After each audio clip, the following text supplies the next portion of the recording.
ಸಾಧನಾ ಸಮಾವೇಶ ಸರ್ಕಾರ ಯಾವ ಪುರುಷಾರ್ಥಕ್ಕೆ ಮಾಡ್ತಾ ಇದ್ದಾರೆ ನನಗಂತೂ ಅರ್ಥ ಆಗ್ತಾ ಇಲ್ಲ. ಜನಸಾಮಾನ್ಯರು ವಿರೋಧ ಪಕ್ಷದವ್ರಿಗಿಂತ ಹೆಚ್ಚಾಗಿ ಪ್ರಶ್ನೆ ಮಾಡುವಂಥದ್ದಾಗಿದೆ. ಈಗ ಬೆಳಗ್ಗೆಯಿಂದ ನಾವು ಮಾಧ್ಯಮದಲ್ಲಿ ಸುದ್ದಿ ನೋಡ್ತಾ ಇದ್ದೀವಿ, ಸಾರಿಗೆ ಇಲಾಖೆ ಯಾವ ರೀತಿ ಇನ್ಎಫಿಷಿಯೆಂಟಾಗಿ ಕೆಲಸ ಮಾಡ್ತಾ ಇದೆ ಅನ್ನೋದು ನೋಡ್ತಾ ಇದ್ದೀವಿ. ಅಲ್ಲಿ ಇರ್ತಕ್ಕಂಥ ಕಾರ್ಮಿಕರಿಗೆ ಮತ್ತು ಅಲ್ಲೇನು ಇಷ್ಟು ವರ್ಷಗಳ ಕಾಲ ಕೆಲಸ ಮಾಡ್ಕೊಂಬಂದಿದ್ದಾರೆ, ಅರಿಯರ್ಸ್ಗಳು ಕೋಟ್ಯಾಂತರ ರೂಪಾಯಿ ಬಾಕಿ ಉಳಿಸ್ಕೊಂಡು ಕೊನೆಗೆ 16 ಬಾರಿ ಸಂಧಾನ ಸಭೆ ಅಂತ ಮಾಡಿ ಬಹುಶಃ 11ನೇ ಸಂಧಾನ ಸಭೆ ಮಾಡಿರಬೇಕು.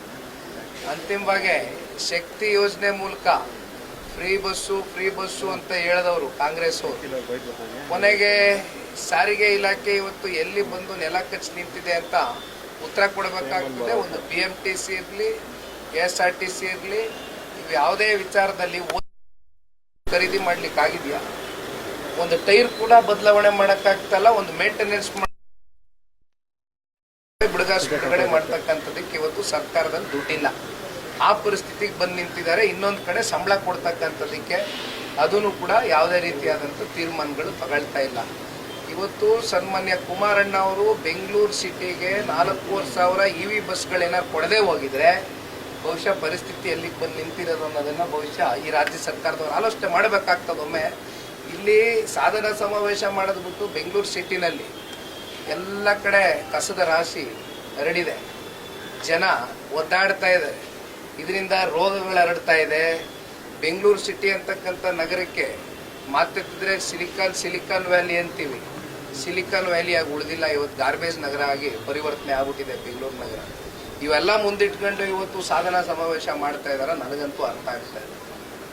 ಏನೋ ಪತ್ರಿಕೆಗಳಲ್ಲಿ ಮಾಧ್ಯಮಗಳಲ್ಲಿ ದೊಡ್ಡ ಜಾಹೀರಾತುಗಳು ಕೊಟ್ಕೊಂಡು ನಾನು ಮೊದಲನೇ ಬಾರಿ 5 ವರ್ಷ 4 ದಿನ ಮುಖ್ಯಮಂತ್ರಿಯಾಗಿ ಕೆಲಸ ಮಾಡಿದ್ದೆ, ಈಗ ದಿವಂಗತ ದೇವರಾಜ ಅರಸು ಅವರ ಮುಖ್ಯಮಂತ್ರಿ ಏನು ಭಾಳ ವರ್ಷಗಳು ರಾಜ್ಯದಲ್ಲಿ ಆಗಿದ್ರು, ಅವ್ರನ್ನೂ ಕೂಡ ಬೀಟ್ ಮಾಡಿ ನಾನು ಒಂದು ಹೆಜ್ಜೆ ಮುಂದೆ ಹೋಗ್ಬಿಟ್ಟಿದ್ದೀನಿ, ಚಾಂಪಿಯನ್ ಲೀಡ್ರು ಅಂತ ಮಾನ್ಯ ಮುಖ್ಯಮಂತ್ರಿಗಳೇನು ಪ್ರೊಜೆಕ್ಟ್ ಮಾಡ್ಕೊಳ್ತಾರೆ. ಎಷ್ಟು ದಿನ ನಾವು ಮುಖ್ಯಮಂತ್ರಿ ಕುರ್ಚಿಲಿ ಕೂತಿದ್ವಿ, ಎಷ್ಟು ದಿನ ಸರ್ಕಾರದಲ್ಲಿ ಆಡಳಿತದಲ್ಲಿ ಕೂತಿದ್ವಿ ಅಂತಕ್ಕಂಥದ್ದು ಮುಖ್ಯ ಅಲ್ಲ. ಬದಲಾಗಿ ಕೂತಂಥ ಸಂದರ್ಭದಲ್ಲಿ ಎಷ್ಟು ಜನರ ಜೀವನ ಬದಲಾವಣೆ ಮಾಡಿದ್ದೀರಿ, ಎಷ್ಟು ಜನರ ಜೀವನ ಹಸನಗೊಳಿಸಿದ್ದೀರಿ ಅಂತಕ್ಕಂಥದ್ದು ಚರ್ಚೆ ಆಗಬೇಕಾಗಿದೆ. ಆದರೆ ಸಾಧನಾ ಸಮಾವೇಶ ಕೇವಲ ಸರ್ಕಾರದ ದುಡ್ಡಲ್ಲಿ ಇವತ್ತು ಮೋಜು ಮಸ್ತಿಗೆ ನಾವು ಕಟ್ತಾ ಇರ್ತಕ್ಕಂಥ ತೆರಿಗೆ ಹಣದ ಮೂಲಕ ಮೋಜು ಮಸ್ತಿ ಮಾಡ್ಕೊಂಡು ಕೂತಿದ್ದಾರೆ ಹೊರತುಪಡಿಸಿ ಇದರಿಂದ ಯಾರು ಹೊಟ್ಟೆನೂ ತುಂಬ್ತಾ ಇಲ್ಲ.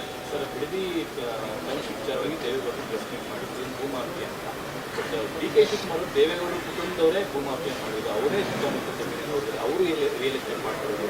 ಚರ್ಚೆಗೆ ನಾನು ನಡಿಬೇಕಾದ್ರೆ ಒಂದು ಕೆಲಸ ಮಾಡಲಿ, ನಾವು ಎಲ್ಲೆಲ್ಲಿ ಜಮೀನು ಹೊಂದಿದ್ದೀವಿ ತೆಗಿಸ್ಲಿ, ಸರ್ಕಾರ ಅವ್ರದ್ದೇ ಅಲ್ವಾ.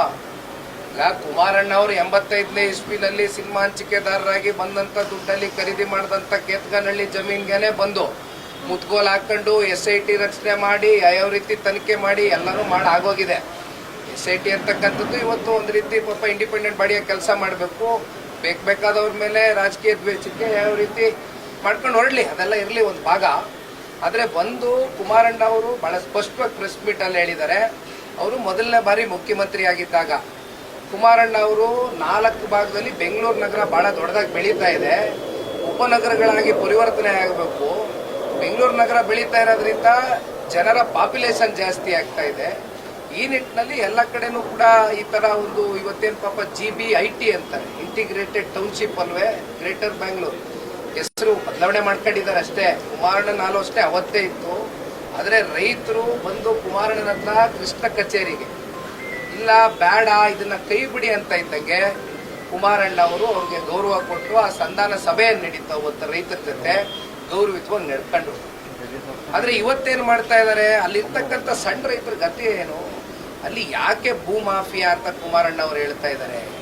ಇಲ್ಲಿ ರಿಯಲ್ ಎಸ್ಟೇಟು ದಂಧೆಕೋರರು, ಕಮಿಷನ್ ಏಜೆಂಟ್ಗಳು, ಇಲ್ಲಿ ಮುಂದೊಂದು ದಿನ ಅಕ್ವಿಸಿಷನ್ ಆಗೋಗುತ್ತೆ, 10 ರೂಪಾಯಿ ಕೊಟ್ಟಿದ್ದು 1000 ರೂಪಾಯಿ ಸಿಗುತ್ತೆ ಅಂತಕ್ಕಂಥದ್ದು ಒಳಗಡೆ ಈಗ ನಡೆಸ್ತಾ ಇದ್ದಾರಲ್ಲ ಬೆಂಗಳೂರು ಉಸ್ತುವಾರಿ ಮಂತ್ರಿಗಳು, ಅವರ ಪಟಾಳಂಗಳು ಯಾರ್ಯಾರ್ದೋ ಬೇನಾಮಿ ಹೆಸರುಗಳಲ್ಲಿ ಹಾಕೊಂಡು ಕೂತಿದಾರಲ್ಲ ಬೇಲಿ, ಇದು ಕುಮಾರಸ್ವಾಮಿ ಅವ್ರ ಕುಟುಂಬಕ್ಕೆ ಅನ್ವಯ ಆಗಲ್ಲ.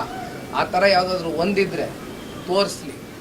ತಲೆ ಬಾಗ್ಬಿಡ್ತೀವಿ ನಾವು. ಪರ್ಟಿಕ್ಯುಲರ್ ಅಲ್ಲಿರ್ತಕ್ಕಂಥ ಹೇಳೋಣ ದೊಡ್ಡಗುಬ್ಬಿ ಮತ್ತು ಚಿಕ್ಕಗುಬ್ಬಿ ಕಡೆ ಒಂದು ಸರಿಪಾಲು ರಿಂಗ್ ರೋಡ್ ಬರುತ್ತೆ, ಆ ಭಾಗದಲ್ಲಿ ಖರೀದಿ ಮಾಡಿದ್ದಾರೆ ಕುಮಾರಸ್ವಾಮಿ ಅವರ ಕುಟುಂಬ ಮಂತ್ರಿಗೆ ಆರೋಪ. ನೋಡಿಪ್ಪ, ಕುಮಾರಸ್ವಾಮಿ ಅವ್ರ ಕುಟುಂಬ ಇರೋದು ನಾನು ಒಬ್ಬನೇ, ನಿಖಿಲ್ ಕುಮಾರಸ್ವಾಮಿ. ಅವ್ರ ಸಹೋದರ ಬಾಲಕೃಷ್ಣ ಅವರು ಆಯ್ತು, ಬರ್ಲಿ, ಕೂತ್ಕೊಂಡು ಚರ್ಚೆ ಮಾಡ್ಲಿ. ಅವ್ರದ್ದೇನಿದೆ ನಮ್ದೇನಿದೆ ಬಹಿರಂಗವಾಗಿ ಕೂತ್ಕೊಂಡು ಚರ್ಚೆ ಮಾಡೋಣ. ಅವ್ರು ಹೇಳ್ದಂಗೆ ಅವ್ರು ಏನು ಆಹ್ವಾನ ಕೊಟ್ಟಿದ್ದಾರೆ ಅದಕ್ಕೆ ದೇವೇಗೌಡರ ಕುಟುಂಬ ಸಿದ್ಧ ಇದೆ. ನಾವು ಕಳ್ತಪ್ಸ್ಕೊಂಡು ಓಡೋಗೋದಿಲ್ಲ. ಬರ್ಲಿ, ಕೂತ್ ಚರ್ಚೆ ಮಾಡುವ. ಅದಕ್ಕೆ ಸಾರ್ವಜನಿಕವಾಗೇ ಚರ್ಚೆ ಮಾಡೋಣ ಕೂತ್ಕೊಂಡು. ಏನು ಯಾವುದೋ 4 ಗೋಡೆ ಮಧ್ಯೆ ಚರ್ಚೆ ಮಾಡ್ತಕ್ಕಂಥದ್ದು ಏನಿಲ್ಲ. ಸಿಯಣ್ಣ, ಒಂದು ಇಲ್ಲಿ ಬೇಸರ ಆಗ್ತಕ್ಕಂಥದ್ದು ಇಷ್ಟೇ, ನಾವು ಕೆಂಚಗಾರನಹಳ್ಳಿ, ಬೈರಮಂಗಲ ಈ ಭಾಗದಲ್ಲೆಲ್ಲ ಓಡಾಡ್ಕೊಂಡು ಬಂದಿರೋರೆ ಹುಡುಗರುಗಳು, ನಾವೆಲ್ಲ ನೋಡಿ ಬೆಳೆದಿರ್ತಕ್ಕಂಥವ್ರೆ. ಯಾಕೆಂದ್ರೆ ನಮ್ಮ ಜಿಲ್ಲೆ, ನಮ್ಮನ್ನ ರಾಜಕೀಯವಾಗಿ ಬೆಳೆಸಿರ್ತಕ್ಕಂಥ ಜನ. ಅಲ್ಲಿ ಏನಾಗಿದೆ, ಈಗ ಎಕರೆಗಟ್ಟಲೆ ಇಟ್ಕೊಂಡಿರೋರಿಗೆ ಕಾಂಪನ್ಸೇಷನ್ ಸಿಗ್ತದೆ, 2 ಕೋಟಿ 2.25 ಕೋಟಿ ಅಂತ ಹೇಳಿದ್ದಾರೆ. ಅವರೆಲ್ಲ ತಗೊಂಡು ಹೊಟ್ಟೈತಾರೆ. ಅಲ್ಲಿ ಹೈನುಗಾರಿಕೆ ಮಾಡ್ತಕ್ಕಂಥವ್ರು ಸಣ್ಣ ಪುಟ್ಟ ಹಸುನೋ ಕರಾನೋ ಮೇಕೆನೋ ಸಾಕೊಂಡು ಜೀವನ ಸಾಗಿಸ್ತಾ ಇರ್ತಕ್ಕಂಥವ್ರು ಭಾಳ ಜನ ಇದ್ದಾರೆ. ರೈತ ಕುಟುಂಬಗಳು ಗುಂಟೆ ಲೆಕ್ಕದಲ್ಲಿ ಇಟ್ಕೊಂಡು ಜಮೀನು ಜೀವನ ಮಾಡ್ತಾವ್ರೆ. ಅವ್ರು ಗುಂಟೆ ಲೆಕ್ಕದಲ್ಲಿ ನೀವು ಏನೋ ಎಕರೆ ಲೆಕ್ಕದಲ್ಲಿ ನೀವು 2 ಕೋಟಿ ಕೊಟ್ಟರೆ ಎತ್ಕೊಂಡು ಇಲ್ಲೆಲ್ಲೋ ಬೆಂಗಳೂರಿಗೆ ಬರ್ಬೋದು. ಗುಂಟೆ ಲೆಕ್ಕದವ್ರು ಕೊಟ್ಟರೆ ದುಡ್ಡು ಎಲ್ಲಿಂದ ಬರ್ತಾರೆ ಅವರು? ಏನು ಇಲ್ಲಿ ವಾಚ್ಮೆನ್ ಕೆಲಸ ಮಾಡಬೇಕಾ? ಇಲ್ಲಿ ಯಾವುದೋ ಹೋಟ್ಲಲ್ಲಿ ಈ ತಟ್ಟೆ ತೊಳಿಬೇಕಾ ರೈತರು ಬಂದು? ಏನೋ ಗೌರವಿತವಾಗಿ ಬದುಕ್ತಾವ್ರೆ ಹಳ್ಳಿಗಳಲ್ಲಿ. ಬಿಡ್ಬಿಡ್ಲಿ ಗೌರವವಾಗಿ ಬದುಕೋದಕ್ಕೆ. ಒಕ್ಲೆಪ್ಸೋದು ಬೇಡ ರೈತರನ್ನ. ಅವ್ರ ಆಹ್ವಾನ ಸ್ವೀಕಾರ ಮಾಡ್ತಾರೆ, ಅವರೇ ಟೈಮ್ ಫಿಕ್ಸ್ ಮಾಡಿ ಅಂತಾರೆ ಸರ್. ಮಾಡ್ಲಿ ಸರ್. ಕುಮಾರಣ್ಣ ಅವ್ರು ಯಾವತ್ತೂ ಕೂಡ ಹಿಂದೆ ಎದುರ್ಕೊಂಡು ಓಡೋಗ್ತಕ್ಕ